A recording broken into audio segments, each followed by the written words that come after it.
gracias. Buenas tardes. Bienvenidos a esta presentación del libro de la novela Mundo Anclado, una espectacular novela. Que bueno, tenemos aquí el gusto de estar con el autor, Alejandro Espinosa Fuentes.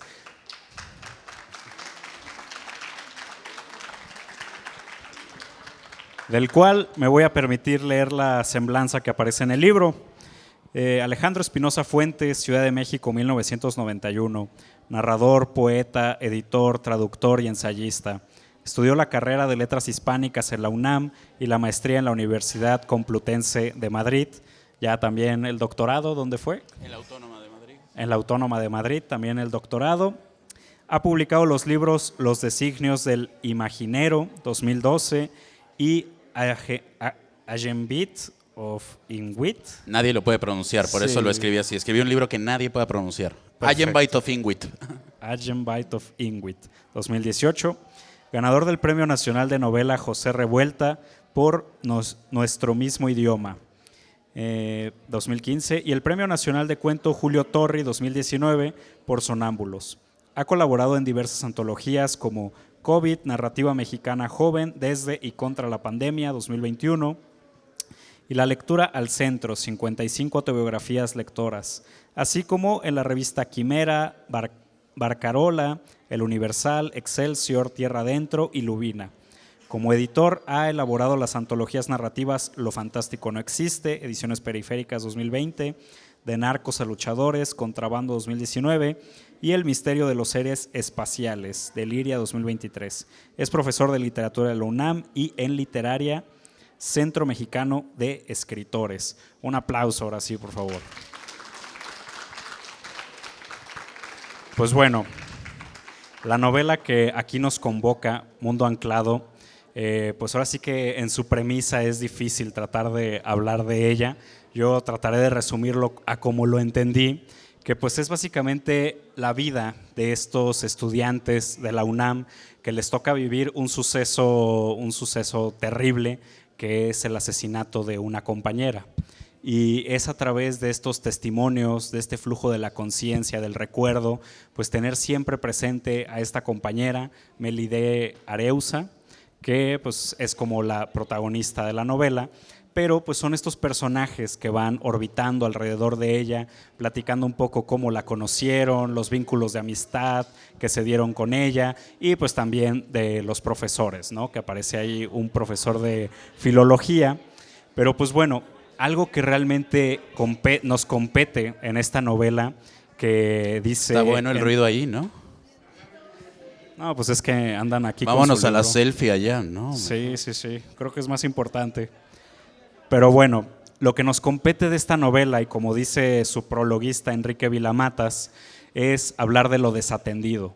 Porque cuando hablamos de estos estudiantes de la UNAM, estamos hablando de una marginalidad, estamos hablando de personas que se sienten subterráneas, que no están ahí en ese spot público, pero que también al final del día son seres humanos que tienen su propia creatividad, que tienen sus propias decisiones, que tienen incluso su propia indecisión. Entonces me gustaría comenzar hablando de Mundo Anclado con los protagonistas, porque realmente son protagonistas fuertes, con ideas muy claras, pero que son ideas ajenas. Ideas en las que si nosotros no nos sentimos identificados con su literatura, no nos sentimos identificados con su forma de pensar, pues nos pueden parecer bichos, parásitos incluso de la sociedad. Entonces, ¿qué me puedes platicar de eso, Alejandro? Bueno, primero que nada, muchas gracias por la invitación, tanto a la feria de Celaya como a ti, Alejandro, por acompañarme. La verdad no conocía Celaya. Había pasado varias veces, pero solo traficaba cajeta, o sea, compraba un bote de cajeta y me seguía. Nunca me podía detener a conocer esta ciudad y espero remendar eso ahora para conocerla. ¿Ustedes son de Celaya? ¿Sí? ¿Y qué tal? ¿Está bien? ¿Está bien? ¿Qué me recomiendan? No, me han hablado de varios lugares, de varios lugares que hay que frecuentar.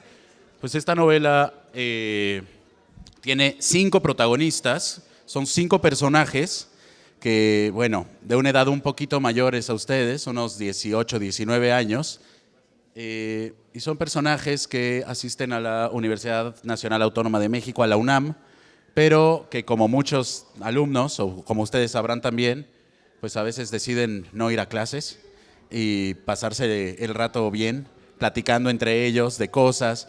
Entonces empiezan a encontrar un lugar, ¿no? En la universidad se llama el Rocabar, que es este pasaje que está entre la Biblioteca Central. ¿Conoce la UNAM? ¿La han visto en fotos? Un edificio que tiene como unos murales así como de colores rojos de Siqueiros. Bueno, esa es la Biblioteca Central. Y ahí para hacer un pasaje, para pasar los libros de la imprenta, hicieron un pasadizo secreto. Y en ese pasadizo secreto se juntan los alumnos borrachos a beber cervezas y a platicar de literatura y a platicar de otras cosas. Y así comienza esta novela en la que nos encontramos con estos 5 puntos de vista.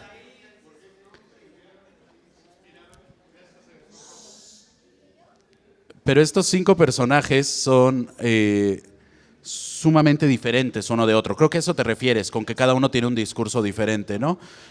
Para entrar a la UNAM, pues ya saben que hay un examen y es medio latoso poder empezar a estudiar ahí.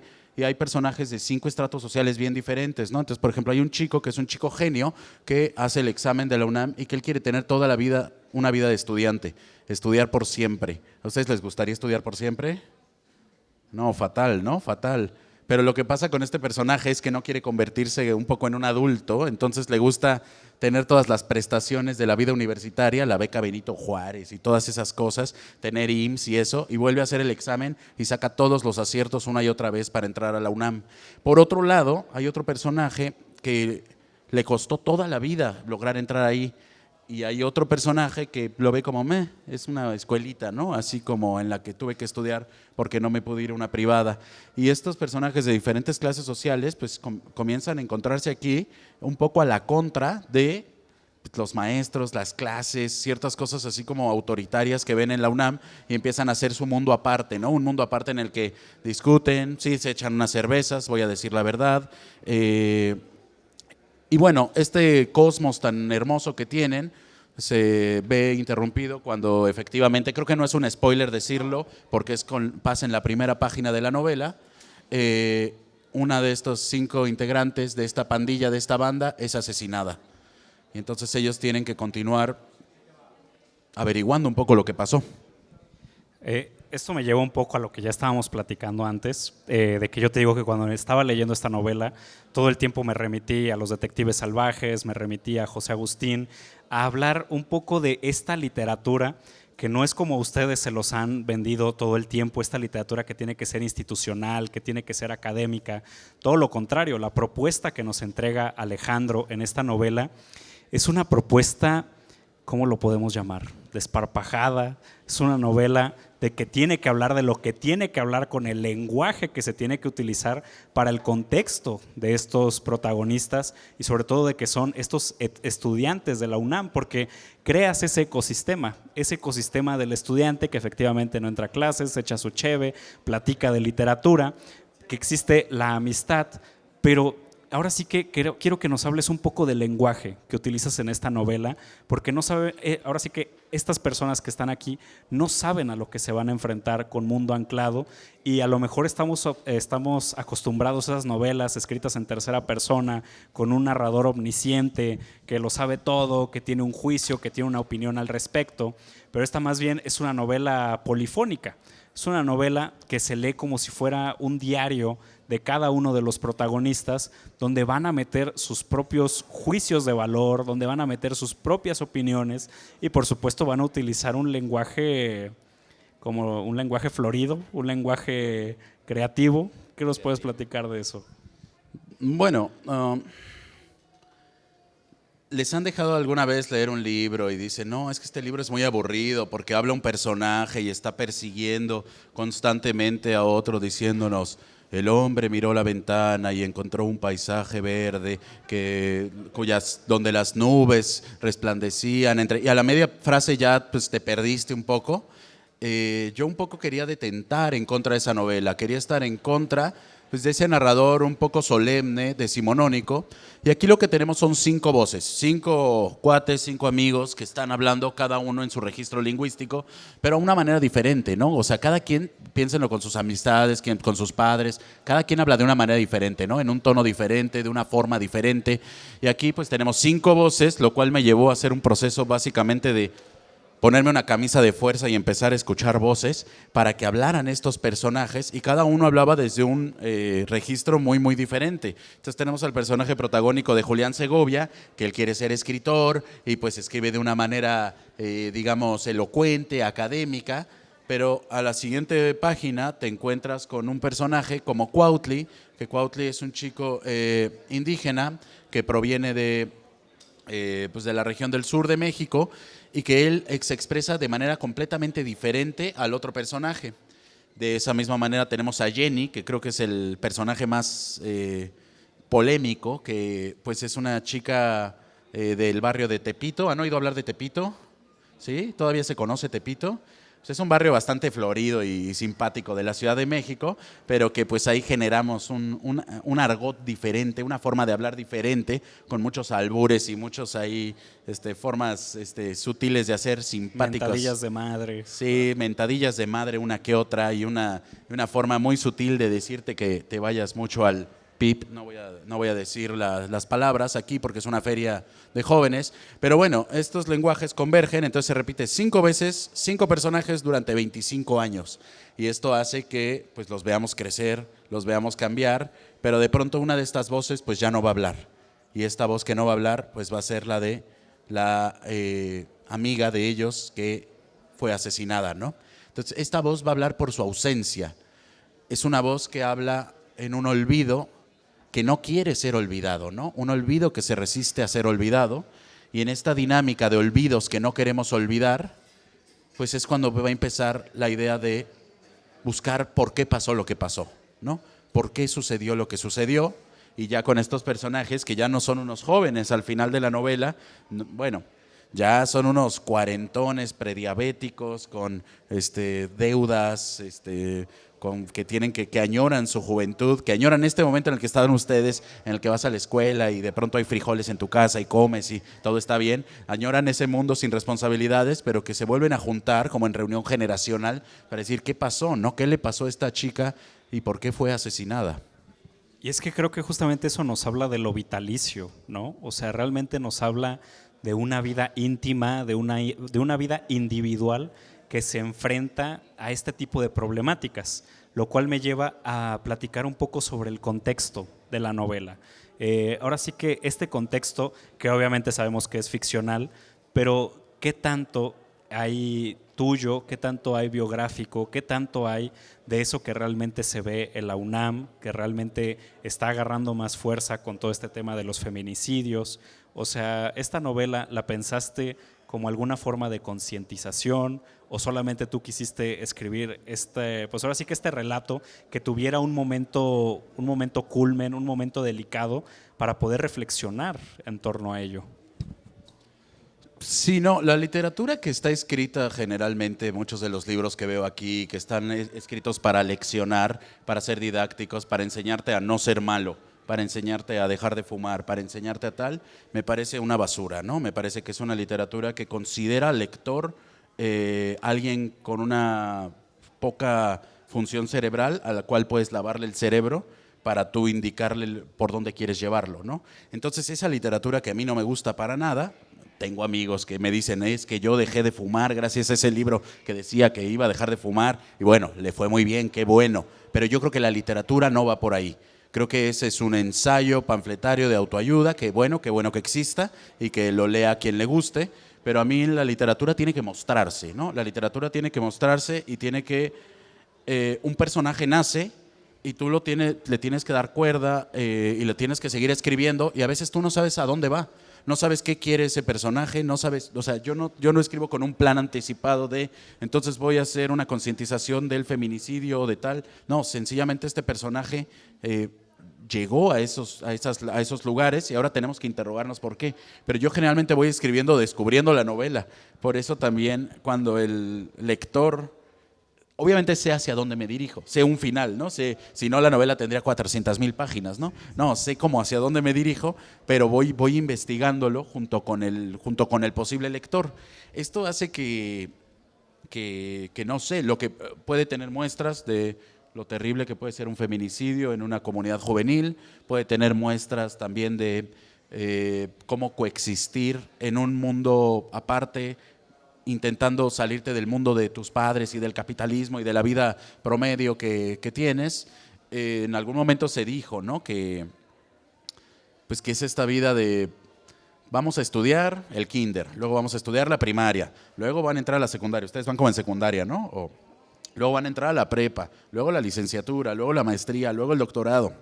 Te casas, tienes hijos, te jubilas y te mueres, ¿no? Y es como un orden así como que ya está preestablecido y estos personajes quieren luchar un poco con esa forma, pero no necesariamente porque ellos quieran hacerlo por su voluntad, sino también por el mundo en el que nos tocó vivir, ¿no? Esta época neoliberal de contratos cortos, pues ellos entran a trabajar, no sé si lo han notado también con las relaciones amorosas, que pues ya no hay amores tan largos como antes y hay amores cortos también y desamores muy largos, amores cortos y desamores largos, y estos personajes pues están debatiéndose entre una juventud eterna que no quieren que se debaten en ella.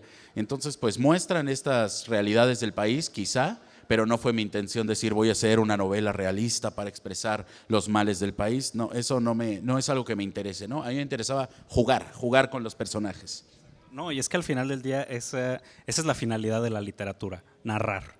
O sea, realmente poner, como tú bien dices, no describirte, sino mostrarte este mundo, y lo que me lleva al título, Mundo Anclado, que la verdad me parece un título muy ad hoc con lo que se está narrando con estos 5 personajes, porque justamente ahora sí que son las posibilidades de cada uno enfrentándose a su propia realidad, con todos sus problemas que esto acarrea.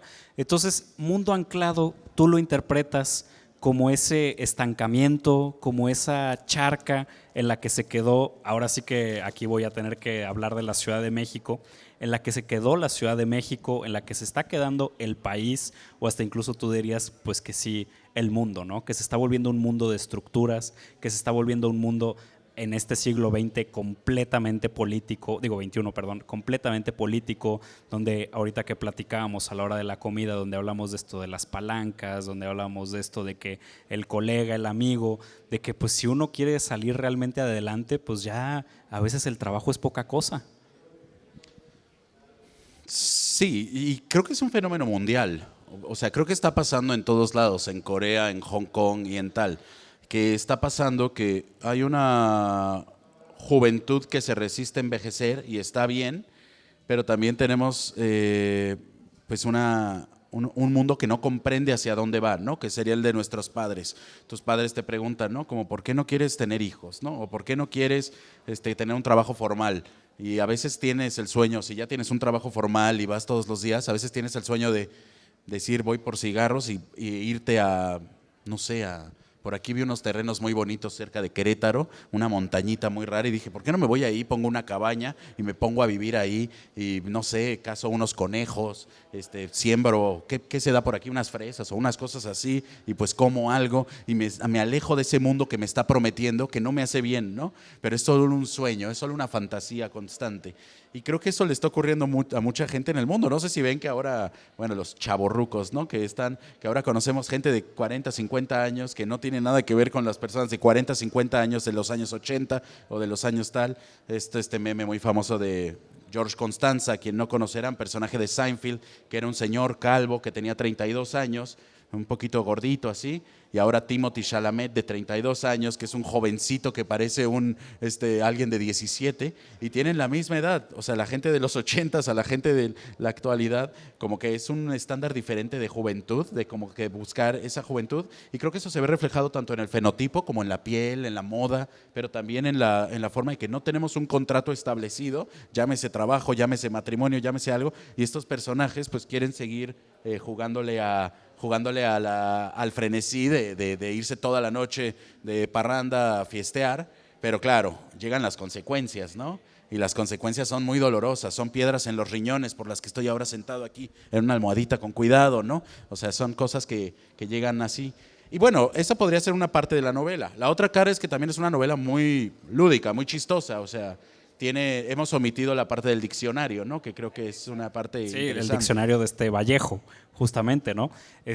Porque volvemos a eso mismo, o sea, es el habla, es el ejercicio de la lengua, ¿o qué nos quieres platicar de ese diccionario? Creo que tú eres el que mejor lo puede definir, porque de verdad les digo que esta novela para mí sí fue un reto, porque me pareció algo fuera de lo común. Sí, bueno, cuando tú te dicen la palabra diccionario, piensa en algo aburrido, ¿no? ¿Cada cuándo leen el diccionario así, por entretenimiento propio? Nunca, ¿no? Entonces yo quería hacer una voz, uno de estos 5 personajes es un personaje muy ñoño, que está haciendo un diccionario, pero está haciendo un diccionario de piedras. Y entonces está haciendo todas las cosas que tengan que ver con piedra, define todo en su vida de acuerdo a lo que tiene que ver con una piedra.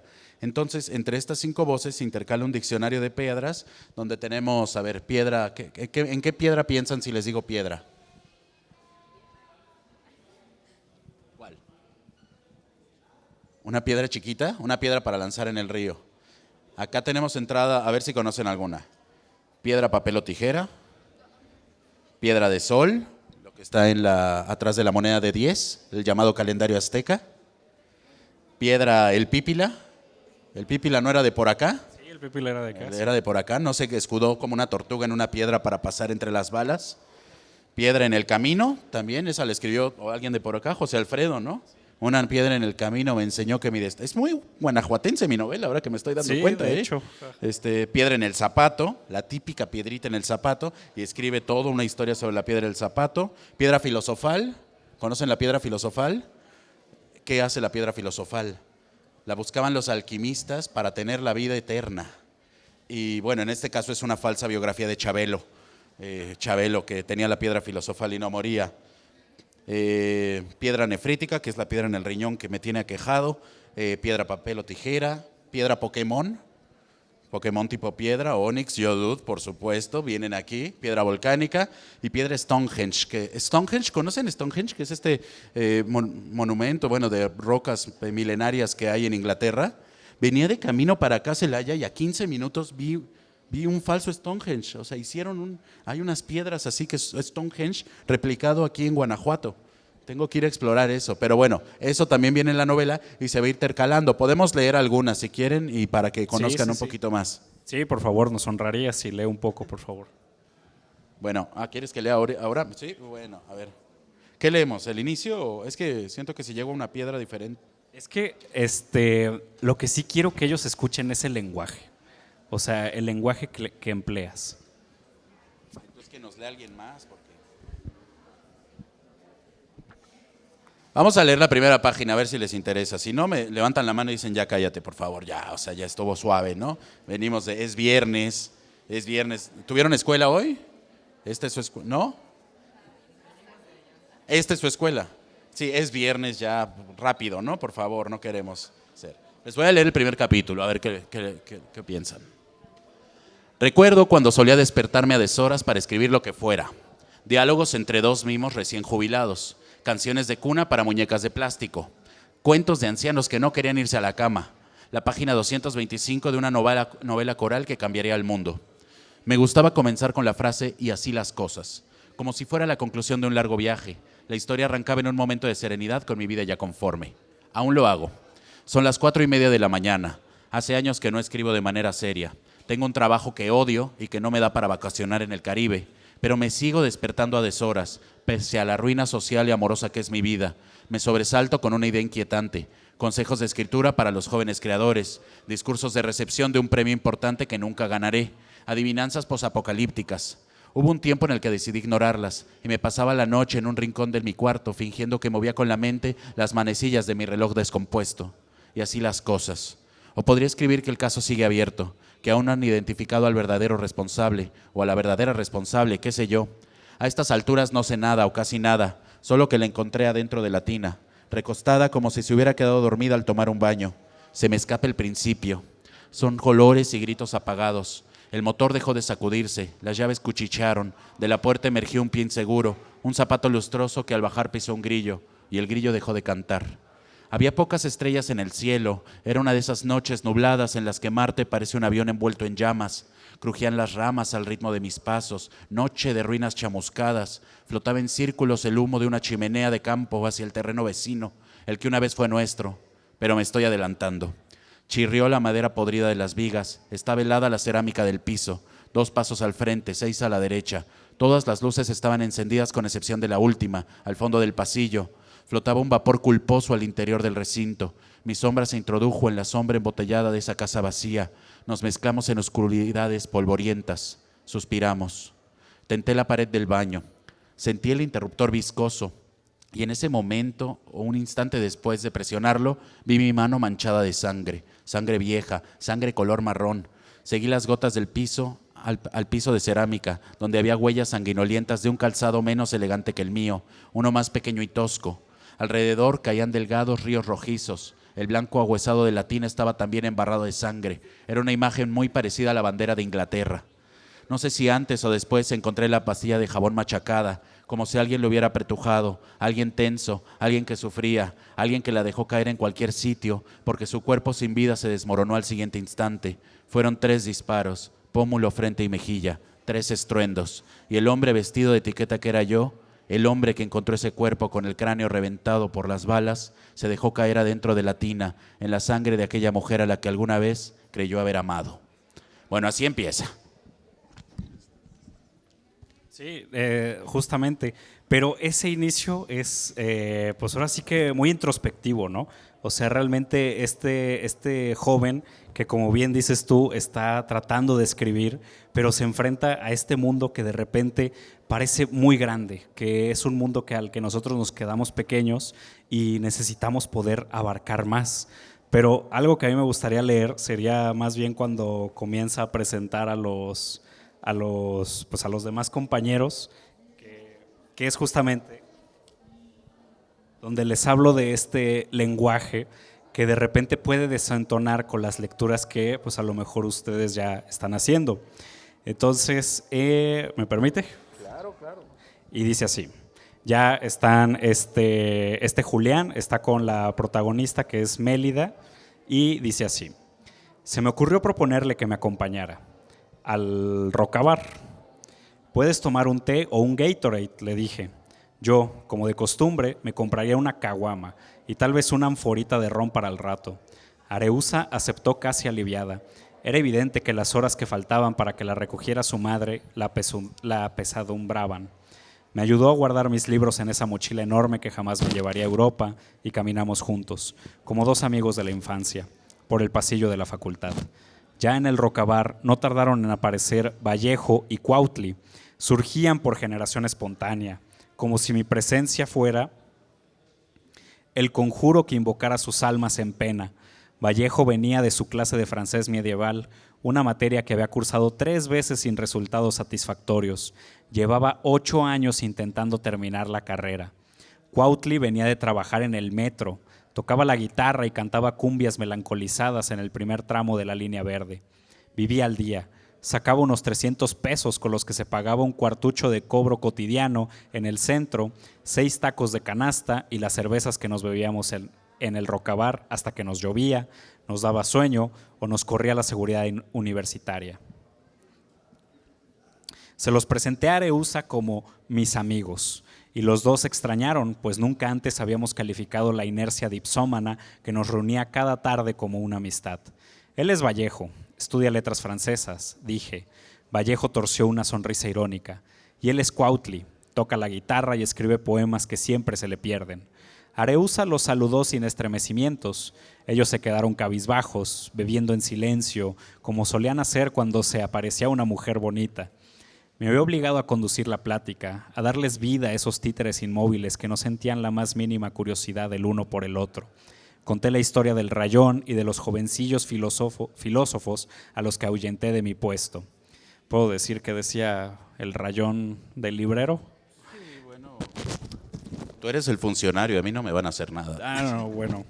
El Rayón que encontró en su librero decía, en caso de apocalipsis, puto el que quede. Así decía el rayón que les dejó los filósofos. Pero bueno, o sea, es que a ver, muchachos, esto nos habla, pues ahora sí que hay mucha filosofía, hay mucha profundidad en esa frase, ¿no? Porque el mexicano, justamente como bien decías, de este argot, el mexicano que emplea estos albures, que emplea estas pues mentadas de madre, pues se dicen con cierta profundidad, con cierto significado detrás, con una carga semántica detrás, en la que, aunque nosotros hablemos con groserías, pues no estamos más que reflejando nuestro propio mundo de ideas y palabras, como lo hacen estos protagonistas. Entonces, no sé si nos quieras platicar, ahora sí que para invitarnos a leer Mundo Anclado, ¿cuáles son tus reflexiones en torno a esta novela, en torno a cómo fue tu ejercicio de la escritura con ella?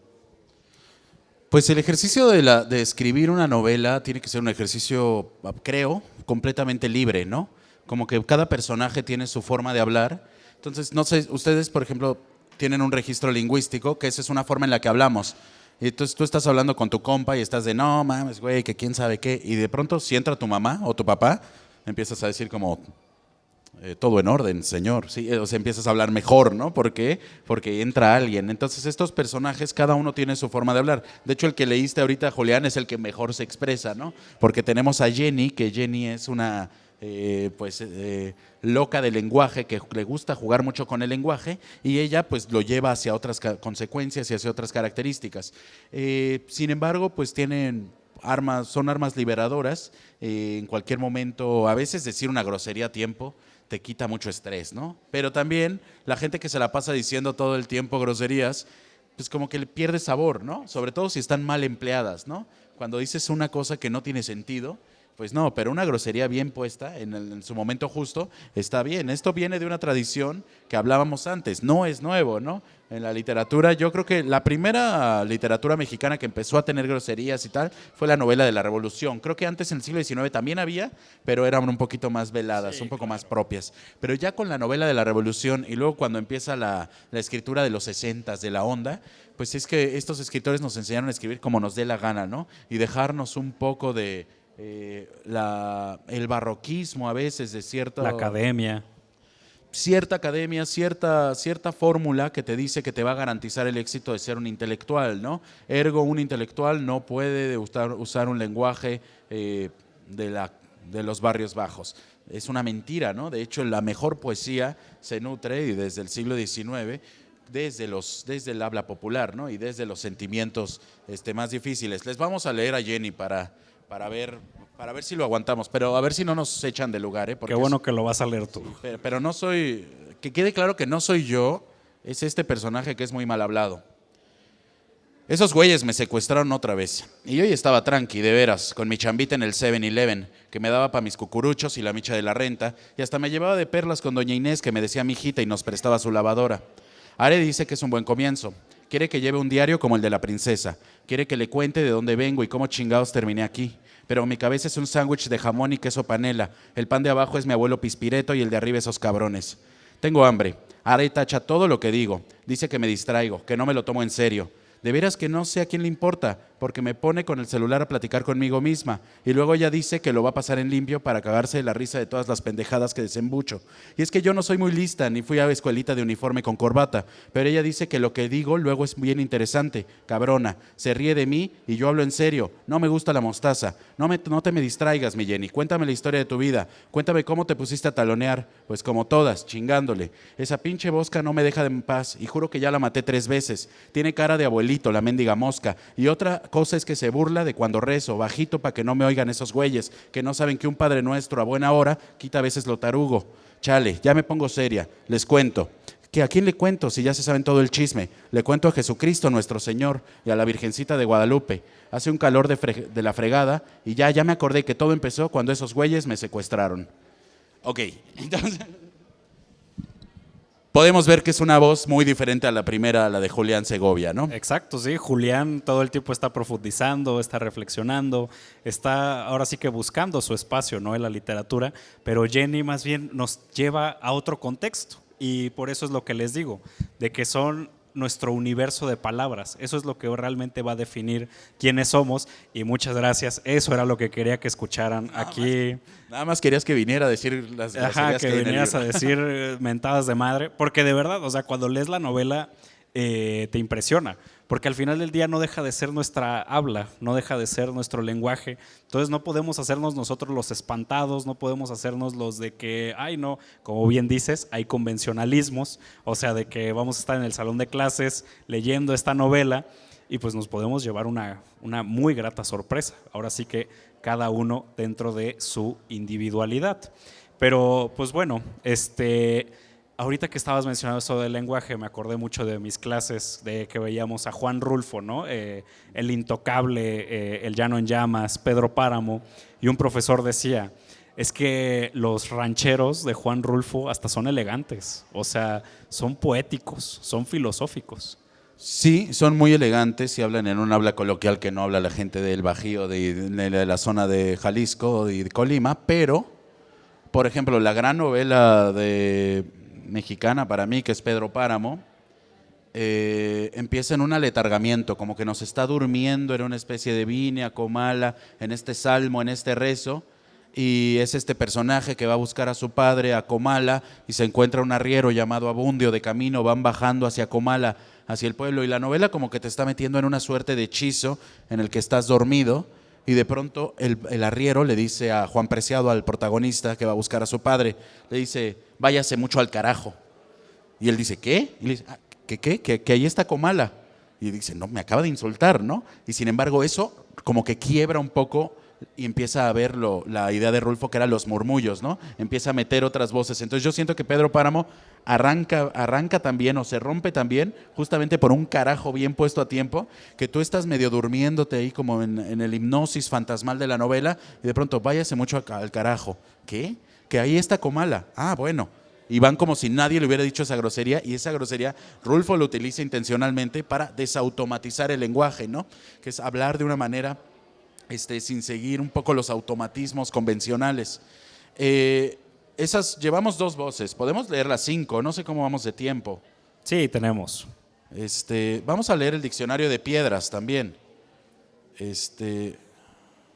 Entonces hay otro personaje que estaba haciendo un diccionario de piedras y que no tiene nada que ver ni con Julián ni con Areusa, más que porque se juntan a beber en el Rocabar. Él escribe, y voy a leerles la primera entrada del diccionario de piedras, que es piedra nada más. Las piedras no son rocas. Hay quien las diferencia por su tamaño. Una roca es grande. Pensemos en ese asteroide que pronto impactará nuestro planeta. Una piedra es pequeña, aquella que lanzas para que dé brincos en el agua. Las piedras no son rocas. En geología a nadie le importan las piedras. Se habla de rocas porque el inglés es el idioma oficial de las ciencias y en la lengua anglosajona las rocas poseen la rigidez que el término necesita para tomárselas en serio, mientras que las piedras han sido relegadas por su blandura a lo indeterminado, lo inclasificable, esas que te encuentras por el camino. Las piedras no son rocas. Su diferencia es conceptual. La roca es apolínea, la piedra dionisiaca. La piedra es mística, cosmológica, una idea que trasciende a los materiales sólidos. La roca es concreta y terrenal. La diferencia sutil entre heaven y sky, que en nuestro idioma católico llamamos por igual cielo. La diferencia entre gentleman y knight, que en nuestra lengua bélica designan por igual al caballero. Las piedras no son rocas. Aquel que no entiende esta oposición no podrá distinguir el camino del paseo, el dormir del soñar, el placer del amor. Las palabras tienen historia y esa historia deja cicatrices. Etimológicamente, piedra, del latín petra y del griego antiguo petra, posee una historia dramática desde que el mundo se llama mundo. La palabra roca se le inventó un borracho latino al final del Imperio Romano y su historia es de nulo interés en nuestro idioma, más allá de del enroque y los derrocamientos. Las piedras no son rocas. Hubo un pescador judío una vez que trabó amistad con un carpintero judío hace poco más de 2000 años. El pescador se llamaba Simón, pero su amigo carpintero era de los que les gusta poner apodos. Lo llamó Cefas en arameo, que significa piedra, porque con esa piedra el carpintero, que tenía delirios de grandeza, edificaría la iglesia que llevaría su nombre. Las Sagradas Escrituras tradujeron el apodo latín como Petrus, aunque nadie se llamara así, como si a un recién nacido le pusieran silla, ventana, poste de luz. Las piedras no son rocas. En nuestro idioma todos conocemos a ese pescador por el nombre de Pedro, el gran apóstol, la mano derecha del carpintero Jesucristo. San Pedro, su basílica en el corazón del Vaticano, el primer papa de la Iglesia Católica, el que quiso morir boca abajo por no ser digno de estirar la pata, igual que el Hijo de Dios. Pedro, el de las llaves, el cadenero del antro de mala muerte que llamamos paraíso. Se llamaba Simón, no piedra, y mucho menos roca. Ok, ese es un... Espero no haber sido el único con esta pregunta, pero ¿por qué? ¿Por qué Vallejo hace eso? Bueno, pues no sé, cuando empiezas a analizar el mundo desde una dimensión, te empiezas a obsesionar completamente, ¿no?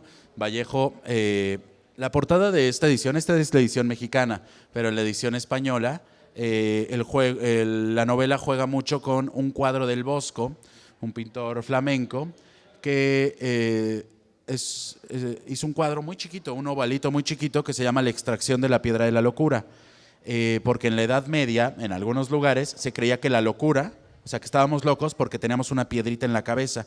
Y entonces la gente hacía extracciones, te hacían un hoyito y no había taladros, así que era a fuerza de cincel y otra piedra para sacarte una piedrita que decían que ahí estaba la locura, lo cual era una total estupidez, ¿no? O sea, generalmente a los que lo trataban y les hacían eso terminaban o más locos o muertos, ¿no? Probablemente por desangramiento. Y el Bosco hizo una pintura que es la portada de la edición española de Mundo Anclado, que es intentar sacarle la piedra de la locura a un loco, pero el Bosco lo que hace es que el médico que lo está haciendo tiene un embudo en la cabeza diciendo que él es el verdadero loco. Entonces esto lleva a un juego de reflexiones entre el que intenta curar la locura generalmente es el loco, un poco como el Joker. ¿Vieron el Joker o todavía no?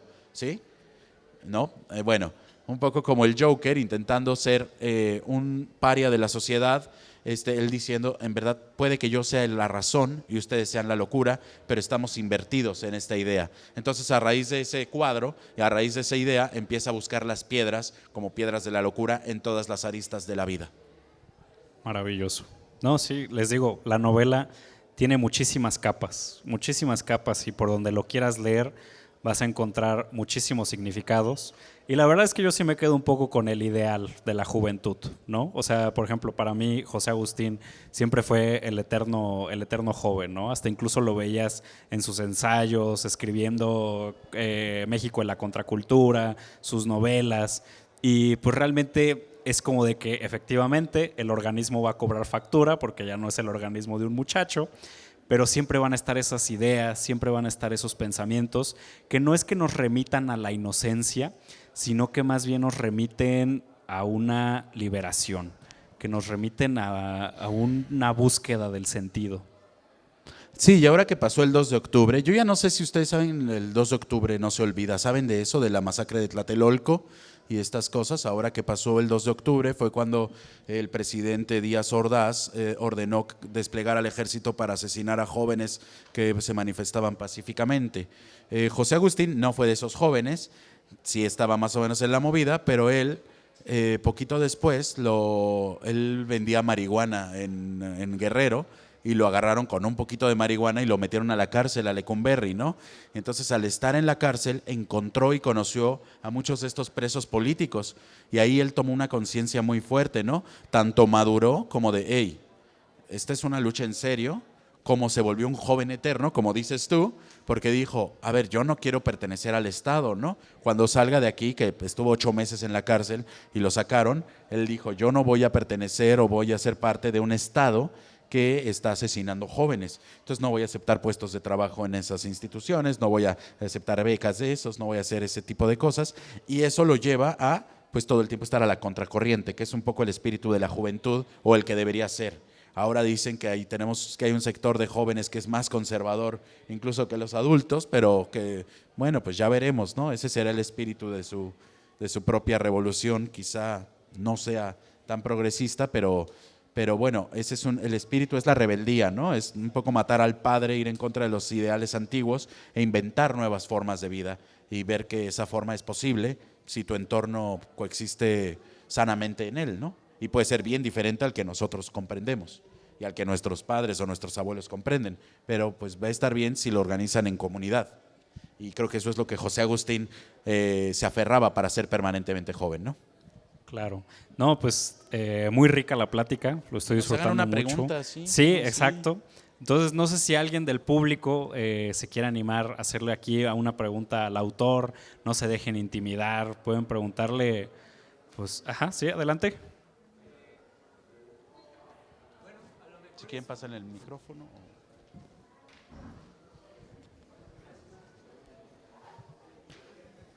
Bueno, mucho gusto. A lo mejor es como que un comentario un poco antes para justamente ir encaminados a la pregunta, porque yo creo que en cuanto oí la premisa de la novela dije, creo que no hay mejor momento para sacarme esta espinita o como para hablar acerca de esto.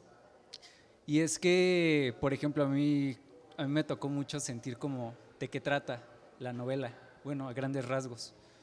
Porque siento que de cierta forma, aunque ya claro que no va con una intención como de aleccionar o como de analizar o de hacer como que un estudio de los jóvenes o así, desde un punto más como crítico o analítico o correctivo, yo siento que es un libro muy, muy, muy vigente y debe de saber de lo que hablo, en especial por lo que ha estado pasando en la comunidad universitaria en la UNAM en estas semanas, con el tema del asesinato del compañero y todo eso, con las amenazas que ha habido a distintas facultades, con los cierres, con la idealización de casos como el que acaba de pasar en internet de parte de otros jóvenes y de otros casos como el de Elliot Rodger y de tragedias por el estilo. Y siento que obras como a lo mejor este libro, películas como por ejemplo Olimpia, como que tienen un mensaje muy importante o un punto de vista que yo creo que se pierde mucho en el discurso a la hora de analizar estas situaciones, que es cuál es el impacto o cómo trasciende a través de los compañeros o de las comunidades que hay alrededor de estas tragedias, porque muchas veces como sociedad tratamos como de rastrear de dónde vienen estas tragedias y de aleccionar y de hacer una cacería de brujas y lo que sea, pero poco hablamos de cómo sociedad nos impactan estas situaciones, que yo creo que es algo que debe estar muy presente en el libro, que al final de cuentas yo creo que eso es muy humano, el hecho de que por más que pase una tragedia que te cambia la vida, pues la vida sigue, pasan los años como supongo con los personajes de la novela y se nos queda esta espina que como sociedad nos marca para siempre y que no nos detenemos a analizar por qué. Y yo creo que todo este comentario va hacia la pregunta y yo creo que es importante de ¿cuál sería, cómo definiría usted la importancia de que, por ejemplo, nosotros los jóvenes, que somos los que a lo mejor estamos como alrededor de todas estas situaciones, leamos un libro como este? ¿Cuál es como esa cosa humana que podríamos encontrar en él? Muchísimas gracias por el comentario lúcido y la pregunta también sumamente valiente e interesante, ¿no? Una reflexión muy interesante. Yo esta novela la comencé a escribir, me tardé 12 años escribiéndola y empecé a escribirla cuando yo estudiaba en la facultad. Ahora vaya vuelta de tuerca que da, ahora soy profesor de la UNAM, ¿no? Y entonces ahora tengo otra perspectiva bien diferente a cuando era un joven activista que hacía paros y iba a manifestaciones, y ahora soy el que sufre los paros y ya no puedo entregar calificaciones y tal. Sin embargo, con lo que ha pasado en estas semanas, sobre todo lo de CCH, que me dolió muchísimo, porque cuando eres profesor de alumnos de esa edad y tal, pues sí lo ves a los estudiantes como tus hijos, ¿no? Y cuando sucede un crimen así, como, bueno, una situación así de un asesinato dentro del campus, dentro de este lugar que debería ser un lugar de seguridad, te queda como una cicatriz, ¿no? Somos cicatrices andantes. Creo que lo leí en tu libro, ¿eh? O no me acuerdo. Ya me estoy plagiando a la siguiente. Y en ese sentido, si no resuelves un poco tanto en diálogo con tu comunidad como en reflexión contigo mismo, como también un actuar, va a tener que haber una acción. No hay un proceso tanto de sanación y como que se queda una aporía. Una aporía era este error en la lógica que decían los griegos, que había una discusión por la cual se llegó a una conclusión que no era la correcta, ¿no? Entonces te quedas con este error de que algo malo pasó, ¿no? No sé si les pasa a veces que algo dijiste mal o algo hiciste mal y te quedas con esa sensación de que algo estuvo raro, ¿no? No es exactamente la culpa, es una culpa colectiva, una culpa de la existencia que está ahí y de la que tú eres parte, y tú quieres manifestar algo, ¿no? Manifestar algo para sacar ese estrés, para sacar esa compulsión, pero también algo racional de averiguar por qué está pasando esto, ¿no? ¿Por qué ocurren estas cosas que no deberían de pasar? Y sí, pues bueno, yo siento que lo que yo intenté es hacer 5 voces muy honestas, ¿no? Que hablaran con honestidad, con apertura, que si se peleaban se tenían que pelear los personajes, si se amaban se tenían que amar, pero no intentar hacerlo con prejuicios o con condescendencia de, ay, yo que ya viví tanto y que tengo un doctorado, les voy a decir, no, no era ese nunca el estilo de aproximarse a la narrativa, sino más bien desde como uno más, ¿no? Como alguien que fue joven, y todavía en mi cabeza creo que lo sigo siendo, o bueno, me aferro a eso, aunque ya no parezca, y todavía persigo Pokémones en el campus. No, ya no, ya estoy dejando el Pokémon Go, pero bueno, pero en ese sentido, de una actitud lúdica y de jugar y de buscar respuestas, y creo que en esta novela también es una novela un poco Stranger Things, en ese sentido de chiquillos que se juntan a buscar una solución por una amiga perdida, ¿no? O por un amigo perdido. Esta solución pues va a ser mucho más mexicana que el gringuismo de Stranger Visceral. Things. Y más visceral. Pero bueno, las respuestas te pueden gustar o no, pero hay mucho proceso de reflexión mientras tanto, que yo espero que alguien pueda hacer comunión con ese pensamiento, ¿no? No sé si le va a servir de algo, pero espero que pueda hacer comunión. Muchas gracias por tu pregunta. Gracias. Una última y damos un libro. Pues dilo, adelante. A ver, aquí el autor tiene una novela para regalar, entonces vamos a hacer una dinámica, alguien más que se anime a hacer una pregunta, pero pues que sea una pregunta como la del compañero, que sea contundente, algo que quieran saber, que lo deje aquí impresionado. Carlos René dijo que iba a ser no me está haciendo caso, que iba a ser el dictaminador de la pregunta, entonces, sí. Entonces, a ver, ¿quién se anima? O que ya de paso nos cuente un chiste. A ver, una pregunta por allá.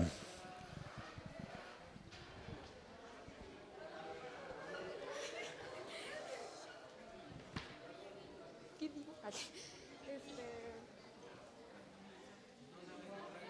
Ay, es que me pongo nerviosa, compañero. Hay otra pregunta. ¿Qué puedo preguntar? Más o menos, ¿cuántos temas tiene esta novela? O sea, ¿cómo lo podría explicar? O sea, ¿va cambiando de temas o hablas solo de uno mismo? A ver, también había pregunta por allá, si quieren la juntamos, a ver.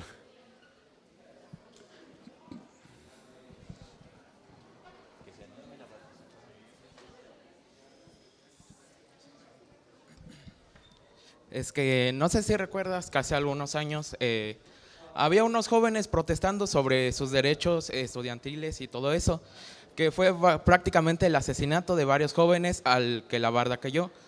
No sé si tú tal vez recuerdes, quiero saber tu opinión y hacerte otras preguntas. Sí. No, de aquí no recuerdo bien.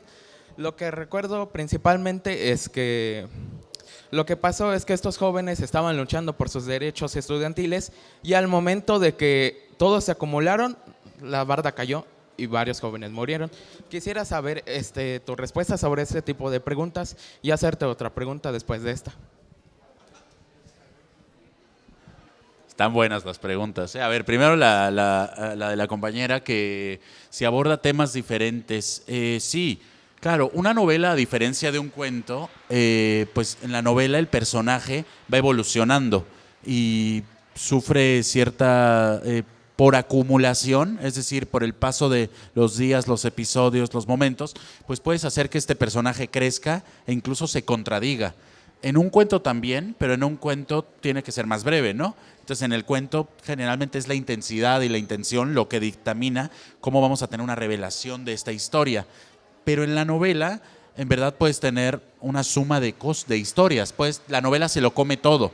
Entonces, en esta novela hay poemas, porque un personaje escribe poemas, le escribe un poema a un pollo que compra en una pollería y se siente muy mal porque lo ve y dice, me costó 100 pesos y en vez de comérmelo, se compra un pollo frito así en una rosticería y lo ve y le ve cara de pollo y le pone nombre y dice, no, no lo puedo comer y lo entierra en su jardín, ¿no? Y ese es un poema que hay dentro de la novela y la novela también juega con pequeños relatos, pequeños textos ensayísticos y ahí en el diccionario de piedras pues toco todos los temas que tenga que ver con algo con piedra.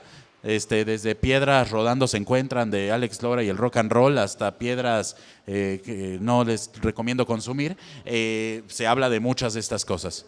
Y en cuanto a lo de los estudiantes, pues siempre ha habido una búsqueda de las llamadas democracias, de los gobiernos electos democráticamente, pues por volverse totalitarios de alguna manera cuando hay un reclamo que no les conviene, ¿no?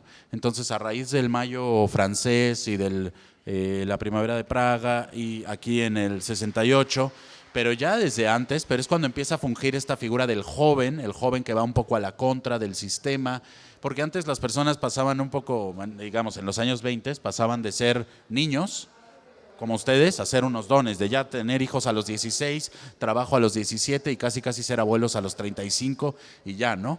Y cuando empieza, gracias a la píldora y a diferentes avances, a existir la figura del joven, pues este joven está en un ocio y en este ocio pues puede imaginar mundos diferentes, imaginar mundos posibles y cosas maravillosas, pero también esto le representa una amenaza a los que gobiernan, ¿no? Y entonces los gobiernos, y generalmente han sido personajes que las daban de liberales o de alguna cosa así, pues han optado por el aniquilamiento, ¿no? Por asesinar desde el Estado a los movimientos pacíficos juveniles, y creo que eso es el peor error en el que se puede caer, y México cayó en ese error en el 68 y posteriormente en la Guerra Sucia en los años 70, y no podemos permitir que eso vuelva a ser. Por eso hay que conmemorarlo cada año o conmemorarlo cuando se pueda, porque eso no puede quedar como impune, ¿no? No puede quedar en una cosa en la que puede ocurrir y ya nos vamos de nuevo a TikTok y seguimos viendo cómo se hace una carne al asador con el grill y el que chilla y cosas así, ¿no? No, tenemos que decir, oye,